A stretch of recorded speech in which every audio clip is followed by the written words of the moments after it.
요즘 살아가는 게 참 팍팍하지 않나요? 하루하루를 버티는 것만으로도 지치는 기분이 들 때가 많습니다. 사회생활을 하다 보면 좋은 사람들을 만나기도 하지만 반대로 우리를 힘들게 하는 사람들도 참 많죠. 이런 사람들과 가까이 지내다 보면 정신적으로 소모되고 결국 나 자신을 잃어버리는 경우도 생깁니다. 그렇다면 과연 어떤 사람들을 경계해야 할까요? 사람을 너무 쉽게 믿었다가 배신당하거나 상처받은 적이 있다면 반드시 주의 깊게 살펴봐야 합니다. 우리는 종종 관계 속에서 불편함을 느끼면서도 그냥 넘기는 경우가 많습니다. 하지만 특정한 유형의 사람들은 결코 가볍게 넘겨서는 안 됩니다. 이들은 교묘하게 우리의 에너지를 빼앗고 자존감을 무너뜨리며 결국엔 후회하게 만듭니다. 처음에는 잘 몰랐다가 시간이 지나면서 후회하는 경우도 많죠. 하지만 이미 늦어버린 후에 깨닫는다면 그것만큼 억울한 일도 없습니다. 그렇기 때문에 지금이라도 이러한 유형의 사람들을 잘 구별하는 것이 중요합니다. 지금부터 절대 믿어서는 안 될 6가지 유형의 사람들을 하나씩 살펴보겠습니다. 이들 중 한 명이라도 주변에 있다면 단호하게 거리를 두는 것이 필요합니다. 괜한 정으로 인해 계속 관계를 유지하다 보면 결국 손해를 보는 건 나 자신입니다. 후회하지 않기 위해서라도 지금부터 이들의 특징을 정확하게 알아두세요. 1. 약속을 쉽게 깨는 사람. 약속을 쉽게 깨는 사람은 절대 믿어서는 안 됩니다. 이들은 처음에는 좋은 인상을 남길 수도 있지만 시간이 지나면 신뢰를 무너뜨립니다.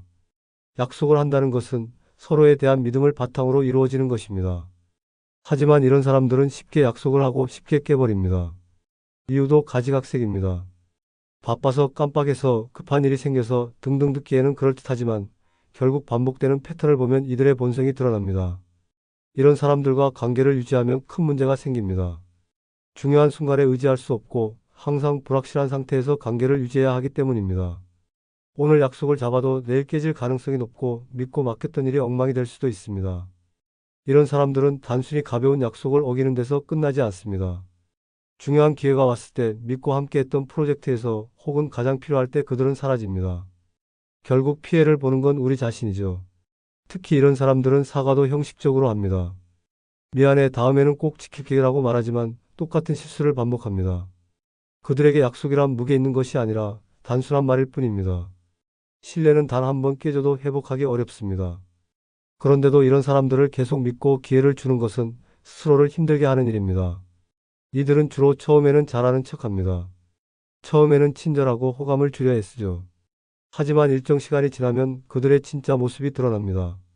가벼운 약속부터 점점 큰 약속까지 아무렇지 않게 깨버립니다. 중요한 순간에 연락이 두절되거나 무책임한 태도로 일관합니다. 그리고는 당연하다는 듯이 넘어가려고 합니다. 그렇다면 이런 사람들에게 어떻게 대처해야 할까요? 가장 좋은 방법은 애초에 깊이 엮이지 않는 것입니다. 한번 약속을 어겼을 때 단호하게 지적하고 반복된다면 거리를 두는 것이 좋습니다. 신뢰는 관계의 기본입니다. 만약 약속을 지키지 않는 사람을 계속 곁에 둔다면 결국에는 우리가 감당해야 할 상처와 실망이 더 커질 뿐입니다. 늘 자기 이야기만 하는 사람. 늘 자기 이야기만 하는 사람은 절대 가까이 하면 안 됩니다. 이런 사람들과 대화해 본 적이 있나요? 처음에는 친근하고 활발해 보일 수 있습니다. 하지만 대화가 길어질수록 이들의 본성이 드러납니다. 당신의 말은 들을 생각도 하지 않고 온통 자신의 이야기만 합니다. 처음에는 흥미로울 수도 있지만 시간이 지나면 점점 지쳐갑니다. 이런 사람들은 겉으로 보기에는 사교적이고 매력적으로 보일 수도 있습니다. 하지만 실제로는 타인을 배려할 줄 모릅니다. 상대방이 어떤 기분인지, 어떤 고민을 가지고 있는지 전혀 신경 쓰지 않습니다. 오로지 자기중심적으로 생각하고 자신에게 관심이 집중되지 않으면 불편해합니다. 대화가 시작되면 처음부터 끝까지 자기 경험, 자기 감정, 자기 생각만 말합니다. 심지어 당신이 말을 하려고 해도 자연스럽게 끊어버리고 다시 자기 이야기로 돌아갑니다. 이런 사람들과의 대화는 결국 한 방향으로 흘러갑니다. 당신이 위로나 조언을 원해도 그들은 관심이 없습니다. 오히려 대화를 빼앗아 가고 자신이 더 힘들었거나 더 대단한 경험을 했다고 강조합니다. 당신이 힘들다고 말하면 나도 그랬어. 그런데 나는 더 심했어라며 대화를 자기 쪽으로 몰아갑니다. 당신의 감정을 공감해 주기는커녕 자신의 경험이 더 중요하다고 말합니다. 결국 이런 사람들과 대화를 나누다 보면 허탈함과 피로감만 남습니다. 이런 유형의 사람들은 타인의 감정을 이용하는 경우도 많습니다. 마치 관심을 주는 것처럼 보이지만 결국에는 자신의 이야기로 이어지게 만듭니다. 처음에는 따뜻하게 공감하는 듯 보이지만 결국엔 자기 자랑이나 자기 연민으로 마무리됩니다. 이런 대화가 반복되면 상대방은 점점 소외감을 느끼고 결국 관계가 일방적인 것이었음을 깨닫게 됩니다. 문제는 이런 사람들은 자신이 이런 행동을 하고 있다는 사실조차 모르는 경우가 많다는 것입니다. 왜냐하면 그들은 상대방의 감정보다 자신의 감정이 훨씬 중요하다고 생각하기 때문입니다. 결국 이런 관계는 오랫동안 지속되기 어렵습니다. 대화가 피곤하고 감정적으로 소모되며 결국 상대방을 지치게 만들기 때문입니다. 그렇다면 이런 사람들과 어떻게 해야 할까요? 먼저 대화를 나눌 때 한계를 설정해야 합니다. 그들이 계속해서 자기 이야기로 몰고 가려 하면 적극적으로 대화를 끊거나 다른 화제로 돌리는 것이 필요합니다. 만약 그런 방식으로도 변화가 없다면 관계를 유지하는 것 자체가 무의미할 수도 있습니다. 인간관계에서 가장 중요한 것은 상호적인 소통입니다. 일방적인 관계는 결국 한쪽만 손해를 보게 됩니다. 당신의 이야기를 존중해 주지 않고 당신의 감정을 배려하지 않는 사람이라면 그 관계를 계속 이어갈 필요가 없습니다. 늘 자기 이야기만 하는 사람과 가까이 지내면 결국 당신의 감정이 소모될 뿐입니다. 그렇기 때문에 이런 사람들과의 관계는 최대한 피하는 것이 좋습니다. 3. 항상 피해자인 척하는 사람. 항상 피해자인 척하는 사람은 절대 가까이에서는 안 됩니다. 이들은 언제나 자신이 피해자라고 주장하며 주변 사람들에게 동정과 관심을 요구합니다. 처음에는 불쌍하게 느껴질 수도 있습니다. 하지만 시간이 지나면 이들의 말과 행동이 반복된다는 것을 깨닫게 됩니다. 어느 상황에서든 자신은 피해자이고 다른 사람들은 가해자가 됩니다. 그리고 그 상황에서 당신은 그들의 이야기를 들어주고 위로하는 역할을 맡게 됩니다. 이런 사람들은 책임을 회피하는 데 능숙합니다. 자신의 잘못이 있어도 절대 인정하지 않습니다. 오히려 상황을 왜곡해서 자신이 억울한 피해자인 것처럼 보이게 만듭니다. 만약 이들과 갈등이 생기면 그들은 자신이 상처받았다고 말하며 문제의 본질을 흐립니다. 감정적으로 호소하면서 상대방을 죄책감에 빠뜨리죠. 결국 상대방은 자신이 잘못한 것도 아닌데 사과하게 되고 이들은 또다시 피해자인 척하며 자신의 입지를 다집니다. 이런 사람들의 특징 중 하나는 항상 불평불만이 많다는 것입니다. 직장, 가족, 친구, 연인 관계에서 끊임없이 불만을 토로합니다. 마치 세상이 자신에게만 불공평한 것처럼 말합니다. 하지만 이런 사람들은 문제를 해결하려 하지 않습니다. 대신 계속해서 불평하면서 주변 사람들의 관심을 끌고 동정을 받으려고 합니다. 그리고 당신이 진심으로 조언을 해주더라도 그들은 전혀 받아들이지 않습니다. 왜냐하면 이들은 해결책을 원하지 않기 때문입니다. 그저 계속 피해자인 척하면서 관심을 받고 싶어 할 뿐입니다. 이런 사람들과 가까이 지내면 감정적으로 소모됩니다. 처음에는 그들을 돕고 싶을 수도 있습니다. 하지만 시간이 지날수록 당신이 이용당하고 있다는 사실을 깨닫게 됩니다. 그들은 자신의 문제를 해결할 생각이 없고 오히려 주변 사람들을 이용해서 감정적인 만족을 얻으려고 합니다. 당신이 아무리 도와줘도 아무리 공감해줘도 그들의 불행은 끝나지 않습니다. 결국 그 관계는 일방적인 희생만 요구할 뿐입니다. 그렇다면 이런 사람들과 어떻게 해야 할까요? 가장 중요한 것은 감정적으로 휘둘리지 않는 것입니다. 그들의 말에 공감해 주되 너무 깊이 빠지지 않는 것이 중요합니다. 그리고 그들이 반복적으로 피해자인 척하며 책임을 회피할 때 단호하게 선을 그어야 합니다. 더 이상 감정적으로 휘둘리지 않고 불필요한 위로나 동정을 멈추는 것이 필요합니다. 인간관계에서 가장 중요한 것은 상호적인 배려와 책임감입니다. 하지만 항상 피해자인 척하는 사람들은 이러한 기본적인 관계의 원칙을 깨뜨립니다. 그들은 자신의 감정을 이용해서 상대방을 조종하려 합니다. 결국 그 관계에서 손해를 보는 것은 당신뿐입니다. 이런 사람들과는 거리를 두고 건강한 관계를 유지하는 것이 가장 현명한 선택입니다. 4. 뒷담화를 즐기는 사람. 뒷담화를 즐기는 사람은 절대 가까이 하면 안 됩니다. 이런 사람들은 겉으로는 친절하고 다정한 척하지만 뒤에서는 남을 험담하며 관계를 망칩니다. 처음에는 가벼운 이야기처럼 들릴 수도 있습니다. 하지만 시간이 지나면 그들의 대화에서 공통적으로 등장하는 요소가 있다는 걸 깨닫게 됩니다. 바로 다른 사람의 험담입니다. 이들은 늘 누군가를 비난하고 평가하며 타인의 단점을 찾아내어 이야기합니다. 이들의 가장 큰 문제는 절대 신뢰할 수 없다는 점입니다. 당신과 있을 때는 다른 사람의 험담을 하지만 당신이 없는 자리에서는 당신의 이야기를 할 가능성이 높습니다. 그들은 관계를 망치는데 아무런 죄책감도 느끼지 않습니다. 오히려 험담을 통해 사람들과 가까워지려 하고 자신이 주목받기를 원합니다. 결국 이런 사람들과 친하게 지내면 어느 순간 당신도 그들의 타겟이 될 수밖에 없습니다. 이들은 단순히 험담을 즐기는 것이 아니라 교묘하게 사람을 조종하려 합니다. 특히 직장이나 친구 관계에서 이런 유형의 사람들을 만나면 더욱 조심해야 합니다. 이들은 상대방을 이간질하며 자신에게 유리한 방향으로 상황을 조작합니다. 예를 들어 O에게는 B의 나쁜 이야기를 하고 B에게는 O의 험담을 하면서 둘 사이를 멀어지게 만듭니다. 결국 이들에게 휘둘리면 인간관계가 엉망이 되고 주변 사람들과의 신뢰도 깨지게 됩니다. 이런 사람들은 말의 무게를 가볍게 여깁니다. 타인의 이야기를 마치 가십처럼 소비하며 자신이 아는 정보를 과시하는 데 집중합니다. 처음에는 단순한 소문처럼 들릴 수도 있습니다. 하지만 이들의 험담이 반복되면 점점 더 많은 사람들이 영향을 받게 됩니다. 그리고 어느 순간 당신도 그 험담의 중심에 서게 될 수 있습니다. 그렇다면 이런 사람들과는 어떻게 해야 할까요? 가장 좋은 방법은 처음부터 거리를 두는 것입니다. 만약 누군가가 다른 사람의 험담을 시작하면 그 대화에 동조하지 말고 조용히 빠져나오는 것이 좋습니다. 그리고 당신의 이야기를 쉽게 꺼내지 않는 것이 중요합니다. 이들은 당신의 한 사소한 말도 왜곡해서 전달할 수 있기 때문입니다. 건강한 인간관계는 신뢰를 바탕으로 합니다. 하지만 뒷담화를 즐기는 사람들은 신뢰를 깨뜨리고 사람들 사이를 멀어지게 만듭니다. 이들과 가까이 지내면 결국 피해를 보는 것은 당신뿐입니다. 그렇기 때문에 이런 사람들과는 가급적 멀리하는 것이 현명한 선택입니다. 5. 늘 비교하고 깎아내리는 사람. 늘 비교하고 깎아내리는 사람은 절대 가까이에서는 안 됩니다. 이런 사람들은 마치 경쟁이라도 하듯이 끊임없이 타인과 자신을 비교하며 상대방을 깎아내리는 말을 서슴지 않습니다. 겉으로는 친한 척, 조언하는 척 할 수도 있지만 그 속에는 상대를 낮춰 자신을 우월하게 보이려는 의도가 숨어 있습니다. 처음에는 단순한 의견처럼 들릴 수도 있지만 시간이 지나면 그들의 말이 점점 자존감을 무너뜨린다는 걸 깨닫게 됩니다. 이들의 특징은 직접적인 비난이 아니라 교묘한 방식으로 상대방을 깎아내린다는 점입니다. 너 요즘 살찐 것 같아. 건강은 괜찮아. 혹은 너 이번에 승진 못했다며? 그래도 열심히 하면 언젠가 되겠지 같은 말을 합니다. 듣는 사람 입장에서는 뭔가 불쾌하지만 명확하게 반박하기도 애매합니다. 이런 식으로 상대방을 교묘하게 깎아내리면서도 절대 자기 잘못은 인정하지 않습니다. 또한 이들은 자신이 더 우월하다는 걸 강조하기 위해 끊임없이 비교합니다. 친구, 직장 동료, 심지어 가족까지도 비교의 대상이 됩니다. 넌 벌써 집 샀다던데 넌 아직이야. 라거나 는 승진했는데 넌 언제쯤 하려나? 같은 말을 합니다.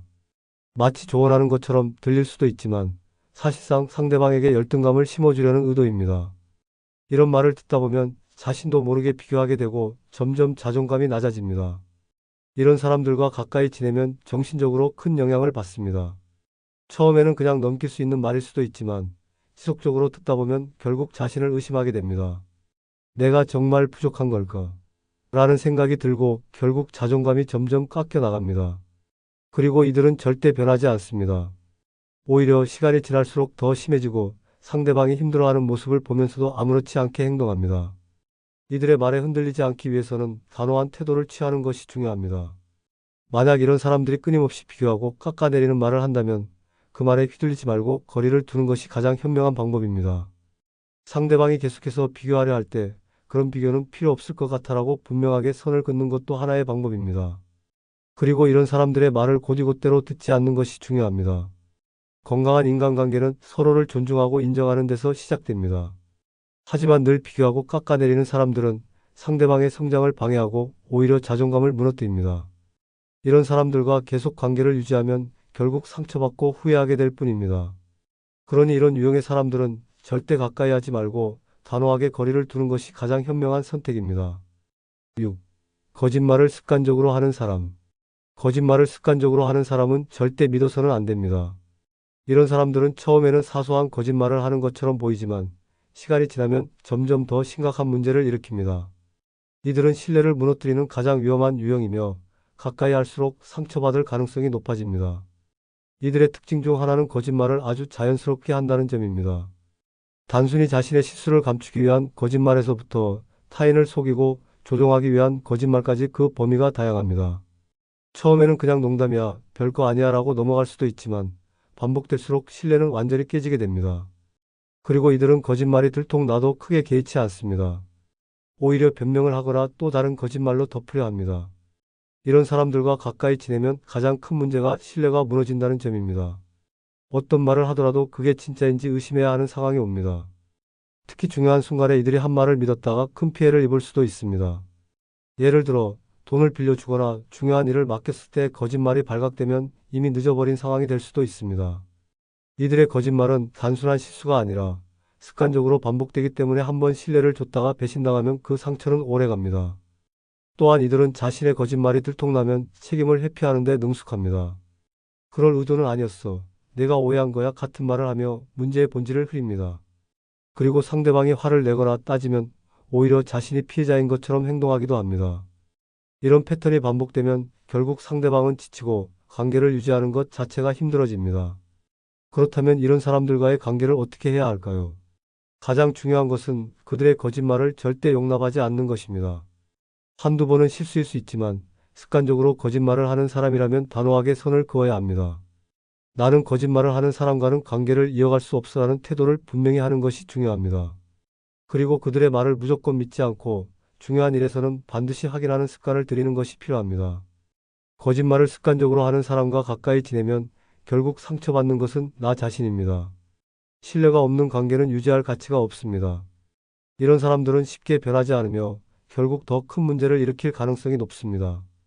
그렇기 때문에 이런 유형의 사람들은 애초에 멀리하는 것이 가장 현명한 선택입니다. 7. 필요할 때만 연락하는 사람. 필요할 때만 연락하는 사람은 절대 가까이에서는 안 됩니다. 이런 사람들은 평소에는 아무런 관심도 보이지 않다가 자신이 도움이 필요할 때만 연락을 합니다. 처음에는 오랜만에 연락이 와서 반가울 수도 있습니다. 하지만 몇 번 반복되다 보면 이들이 연락하는 이유가 단순한 안부가 아니라 자신이 원하는 것을 얻기 위해서라는 사실을 깨닫게 됩니다. 이들은 주로 자신의 이익을 위해 사람을 이용하는 경향이 강합니다. 일이 있을 때만 친한 척 다가오고 자신의 목적을 달성하면 다시 사라집니다. 예를 들어 돈이 필요할 때만 연락하거나 일이 급할 때만 도움을 요청하는 식입니다. 평소에는 안부 인사 한마디 하지 않다가 필요할 때만 연락하는 사람과 관계를 지속하는 것은 결국 자신에게 손해로 돌아옵니다. 이런 사람들의 특징 중 하나는 연락이 일방적이라는 점입니다. 상대방이 먼저 연락하면 대답이 없거나 바쁘다는 핑계를 대면서 피합니다. 하지만 정작 자신이 필요할 때는 매우 적극적으로 연락을 합니다. 심지어 마치 오랜만에 보고 싶었다는 듯이 감성적인 접근을 하기도 합니다. 그러나 이런 태도는 순수한 관심이 아니라 철저히 계산된 행동일 가능성이 높습니다. 더 심각한 문제는 이런 사람들은 상대방의 입장을 고려하지 않는다는 점입니다. 오직 자신의 필요가 우선이기 때문에 상대방이 바쁜지 힘든지 전혀 신경 쓰지 않습니다. 예를 들어 급하게 도와달라고 요청하면서 정작 상대방이 힘든 상황에 처해 있을 때는 무관심합니다. 이들은 오로지 자신이 원하는 것을 얻는 데만 집중하며 상대방이 어떤 감정을 느끼는지는 중요하지 않습니다. 이런 사람들과의 관계를 유지하면 결국 피로감만 쌓이게 됩니다. 처음에는 그래도 나를 필요로 하는구나라는 생각이 들 수도 있지만 시간이 지나면서 나는 이 사람에게 단순한 도구일 뿐이구나라는 사실을 깨닫게 됩니다. 이런 관계는 결코 건강할 수 없으며 결국 이용당하는 쪽만 손해를 보게 됩니다. 그렇다면 이런 사람들에게 어떻게 대처해야 할까요? 가장 중요한 것은 단호한 태도를 유지하는 것입니다. 필요할 때만 연락하는 사람에게 무조건적으로 응해주면 그들은 계속해서 같은 행동을 반복합니다. 그렇기 때문에 그들이 연락했을 때 반드시 거리를 두고 이런 식의 관계는 원하지 않는다는 메시지를 분명히 전달해야 합니다. 또한 그들이 부탁을 할 때마다 무조건 들어주는 것이 아니라 자신이 감당할 수 있는 선에서 선택적으로 응하는 것도 방법입니다. 건강한 인간관계는 상호적인 관심과 배려에서 시작됩니다. 하지만 필요할 때만 연락하는 사람들은 철저히 자기중심적인 태도를 가지고 있으며 상대방의 감정을 고려하지 않습니다. 이런 관계를 지속하면 결국 이용당하는 것밖에 되지 않습니다. 그러므로 이런 유형의 사람들과는 거리를 두고 진정한 관계를 맺을 수 있는 사람들과 시간을 보내는 것이 훨씬 더 현명한 선택입니다. 지금까지 절대 믿어서는 안 될 사람들의 유형을 알아봤습니다. 인간관계는 우리 삶에서 빼놓을 수 없는 중요한 요소지만 잘못된 사람들과 가까이 지내면 오히려 큰 상처를 받을 수 있습니다. 결국 중요한 건 어떤 사람들과 관계를 맺느냐입니다. 신뢰할 수 있는 사람들과 함께할 때 우리의 삶도 더 건강해지고 행복해집니다. 혹시 오늘 이야기한 유형 중에서 떠오르는 사람이 있나요? 만약 그렇다면 지금이라도 거리를 두고 자신을 지키는 것이 중요합니다. 불필요한 인간관계에 에너지를 낭비하는 대신 나를 존중해주는 사람들과 더 의미 있는 시간을 보내세요. 앞으로도 여러분께 도움이 될 이야기들을 많이 들려드릴 예정이니 구독과 좋아요 잊지 마세요. 여러분의 경험이나 생각도 댓글로 남겨주시면 좋겠습니다. 함께 더 나은 인간관계를 만들어가 봅시다. 감사합니다.